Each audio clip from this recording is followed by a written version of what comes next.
महाराज, राजा बलि की भूमि है बलिया। बलिया की ही भूमि पर बाबा बलेश्वर महादेव का दिव्य स्थान है। आप लोगों ने राजा बलि की कथा का तो स्मरण किया होगा।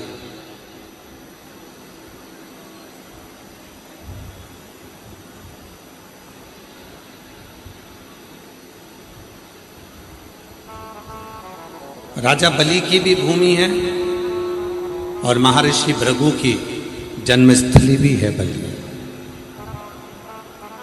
भृगु बाबा की मूल जन्मस्थली है बलिया। कभी स्मरण करना, पूरी महाभारत को पढ़कर देखिए, पूरी श्रीमद् भागवत को पढ़कर देखिए, पूरी वामन पुराण को पढ़कर देखिए, विष्णु पुराण को पढ़कर देखिए, कूर्म पुराण को पढ़कर देखिए। आप पूरी कथा में देखेंगे कि वामन भगवान का जो चरित्र है, राजा बलि के दरवाजे पर 3 भक्त भूमि मांगने के लिए भगवान विष्णु जब राजा बलि के दरवाजे पर पहुंचे हैं,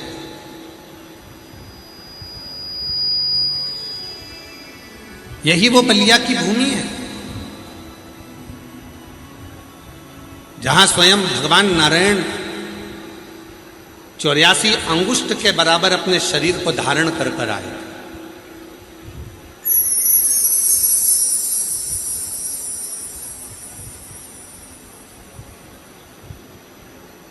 बहुत छोटा सा स्वरूप बनाकर, बहुत छोटा सा स्वरूप,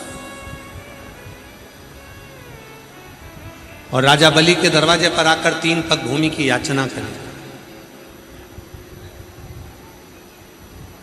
राजन, हमको ज्यादा नहीं चाहिए, बस केवल 3 पग भूमि चाहिए।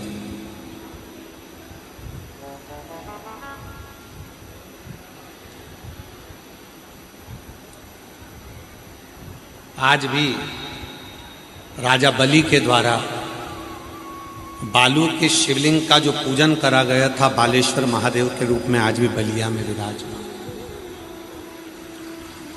आज भी विराजमान। 3 पग भूमि की याचना करी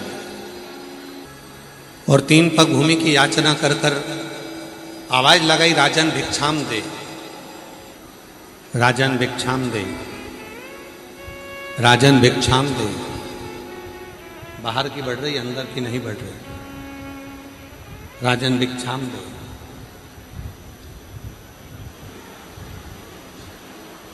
तीन पग भूमि की याचना करी। राजा बलि ने आकर देखा कि दरवाजे पर जो खड़ा हुआ है वो तो केवल ब्राह्मण का बच्चा है, छोटा सा बालक है। क्या दूं मैं इसको? थोड़ा बहुत मांगेगा, चले जाएगा, थोड़ा बहुत दिया जाएगा, उसमें संतुष्टि हो जाएगी और चले जाएगा। बारंबार आवाज लगाई गई, राजन भिक्षाम दे, राजन भिक्षाम दे।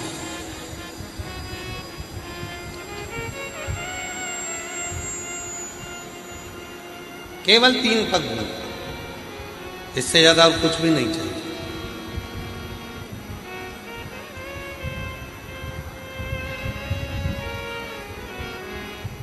बलिया के बालेश्वर महादेव की कितनी महत्वता है, कभी आप लिंग पुराण को पढ़िएगा,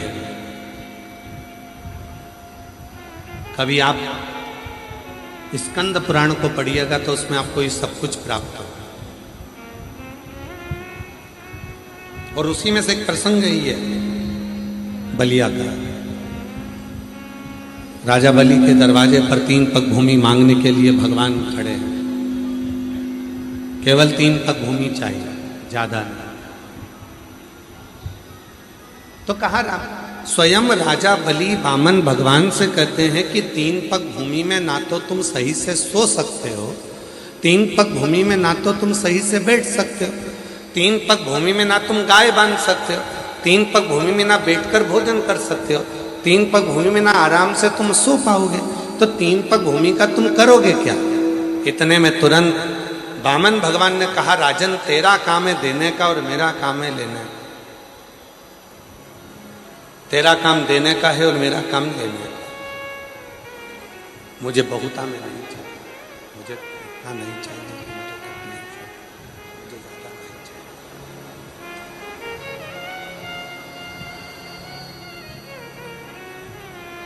तब राजा बलि ने कहा कि महाराज आप तो इतने छोटे से हो, आपके कदम भी छोटे छोटे होंगे तो इतना आप ले ही नहीं पाओगे। एक काम करता हूं, मैं अपने पाँव से नाप कर आपको 3 पग भूमि दे देता हूं। वामन भगवान ने कहा राजन अगर तेरे ही पाँव से नपवाना होता तो मैं यहाँ आता ही क्यों, मुझे मेरे पाँव से नापना है, इसलिए तू मुझे ये 3 पग भूमि दे दे। आखिरी में राजा बलि यज्ञशाला में पहुंचे, शुक्राचार्य जी का कमंडल लिया, जाने लगे। शुक्राचार्य बाबा ने पूछा कि तुम इस कमंडल को कहाँ लेकर जा रहे हो, इस कमंडल का करोगे क्या, कहाँ लेकर जा रहे हो इस कमंडल। तो कहा महाराज दरवाजे पर ब्राह्मण का बच्चा आया है जिसको 3 पग भूमि का दान दे। शुक्राचार्य जी ने जाकर देखा कि ये तो बच्चा ठीक नहीं, ये तो स्वयं भगवान विष्णु है, मना करा, नहीं माने।